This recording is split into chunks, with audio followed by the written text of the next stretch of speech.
Today I'm going to summarize results from the February 2026 Purdue University CME Group Ag Economy Barometer survey of farmers from across the nation. The Ag Economy Barometer index increased slightly from 113 in January to 116 in February. However, if you compare this to last February, the Ag Economy Barometer index was down 36 points. So 36 points lower than last February's index and 20 points lower than the index in December. To really try to figure out why the Ag Economy Barometer index was lower both this year and compared to December, we really need to take a look at the two sub-indices. And these two sub-indices are combined to come up with the Ag Economy Barometer.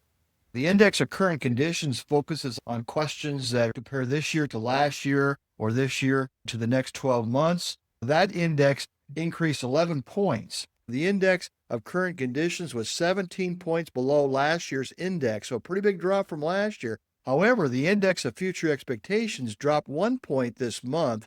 The index of future expectations was 45 points below last year's index. The index of future expectations is the lowest it has been since 2024. One of the 5 questions that makes up the Ag Economy Barometer Index asks respondents whether they expect U.S. agriculture to have widespread good times or widespread bad times in the next 5 years. This is one of the questions that goes into the index of future expectation. 2 related questions ask respondents whether they expect crop producers or livestock producers to have good or bad times. There continues to be more optimism regarding livestock production.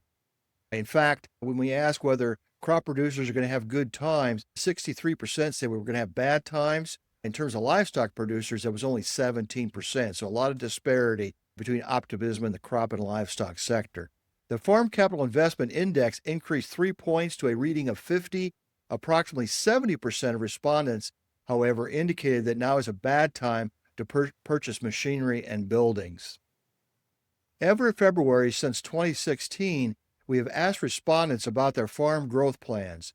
Essentially, what we do is we ask them whether they're going to grow, whether they're going to reduce the size of their operation, or whether the farm is going to remain the same. Approximately 50% of the respondents indicated that they either have no plans to grow or they expect to exit or retire in the next 5 years. Approximately 14% of the respondents indicated they expect their farm to grow 10% or more annually in the next 5 years. Very aggressive growth plans.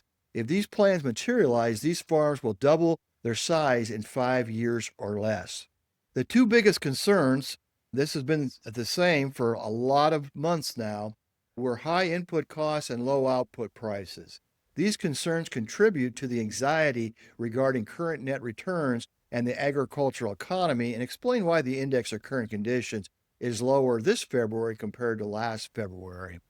I encourage you to check out the website for the Ag Economy Barometer for more information related to charts that are included in the Ag Economy Barometer and just more information about this month's report.